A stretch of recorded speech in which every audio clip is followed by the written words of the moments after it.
سنیں بڑی پیاری حدیث، بڑی خوبصورت حدیث، کنزُ المال میں دیگر کتب احادیث میں ہے۔ حضرت ابو ہریرہ رضی اللہ تعالیٰ عنہ فرماتے ایک بابا جی نبی پاک کی بارگاہ میں آئے، اور جب وہ واپس جانے لگے تو میں نے عمر پوچھی تو عمر تھی 96 سال۔ کہتے ہیں بزرگ جب آئے نا تو یہ بھویں جو ہے نا ان کی سفید ہو کے تو یوں آنکھوں پہ آ گئی۔ بڑی چھڑی بابا جی نے پکڑی ہوئی اور دونوں ہاتھ پکڑ کے نا چھڑی کے اوپر جھکے ہوئے ہیں ایک جانب، قربان جاؤں۔ کہتے ہیں جب وہ بزرگ مسجد میں داخل ہوئے تو میرے رسول نے کھڑے ہو کے استقبال فرمایا، کھڑے ہو، اور نبی کریم صلی اللہ علیہ وسلم نے آگے بڑھ کے بابا جی کو بازو سے پکڑا اور بٹھایا۔ حضور بیٹھ گئے، کہا بزرگوں کیسے آئے ہو؟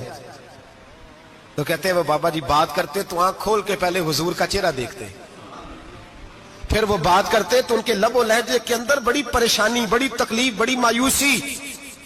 عرض کرنے لگے یا رسول اللہ، حضور زندگی ساری گناہوں میں بیت گئی ہے، حضور غلطیاں ہی غلطیاں، یاد ماضی عذاب ہے، یا رب چھین لے مجھ سے حافظہ میرا۔ اے اللہ کے رسول بڑی لمبی فہرست ہے، پاپ ہی پاپ ہے، کالے سیاہ دفتر ہے۔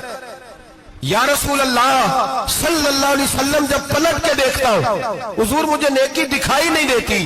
حضور اس عمر میں آپ کا ایک صحابی ملا ہے، اس نے بات سمجھائی ہے تو تھوڑا خیال آیا ہے، لیکن یا رسول اللہ صلی اللہ علیہ وسلم اب میرا وجود بیکار ہو گیا ہے، حضور بوڑھا ہو گیا ہوں۔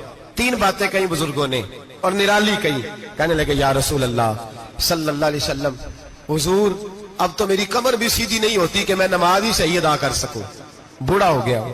یا رسول اللہ صلی اللہ علیہ وسلم اب میرے اندر طاقت نہیں کہ میں محنت مزدوری کر کے صدقے اور خیرات دے سکوں۔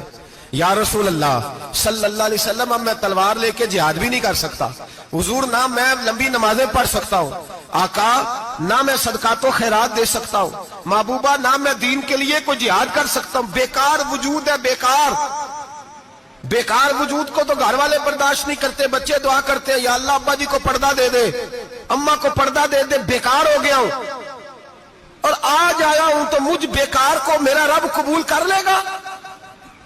آج کلمہ پڑھوں تو بیکار ہوں، کسی کام کا نہیں، نہ نماز نہ صدقات نہ جہاد، قبول کر لے گا؟ حضرت ابو ہریرہ فرماتے ہیں جیسے برسات میں بارش کی جھڑی لگتی ہے، یوں مصطفیٰ کی آنکھوں سے جھڑی لگ گئی، حضور کھل کے روئے، کھل کے، اور میرے حبیب پاک نے فرمایا بزرگوں بڑے مجاہد ہیں، دین کے لیے جہاد کرنے والے بڑے ہیں، رب کریم کو آپ کی تلوار کی اتنی حاجت نہیں، اور فرمایا اس کے خزانے کوئی خالی تو نہیں کہ آپ ہی گویا صدقہ دیں گے تو بھرے جائیں گے، اور فرمایا پھر رب کریم کی شان میں اضافہ نہیں کرتی عبادتیں، وہ تو بندے کو نفع دیتی ہیں۔ میں بزرگوں نہ آپ جہاد کریں نہ آپ صدقات دیں، لا لمبی نمازیں پڑھیں، آپ صدق دل سے آ جائیں، اللہ کے رسول کا وعدہ ہے رب آپ کو بغیر حساب کتاب جنت عطا فرما دے گا۔ آنا تو شرط ہے کہ نہیں؟ آئیں تو صحیح، نہ پہنچے تو صحیح، آ جائیں، اس کو نہیں آ جائے صدقات و خیرات کی، جہاد کی، تبلیغ، آئے تو صحیح، نہ ان العبد اذا اعترف ثم تاب تاب اللہ علیہ۔ میرے حبیب نے فرمایا بندہ جب رو کے کہتا ہے نا یا اللہ غلطی ہو گئی معاف کر دے، فرمایا میرا مالک اسے فوراً ہی معاف فرما دے۔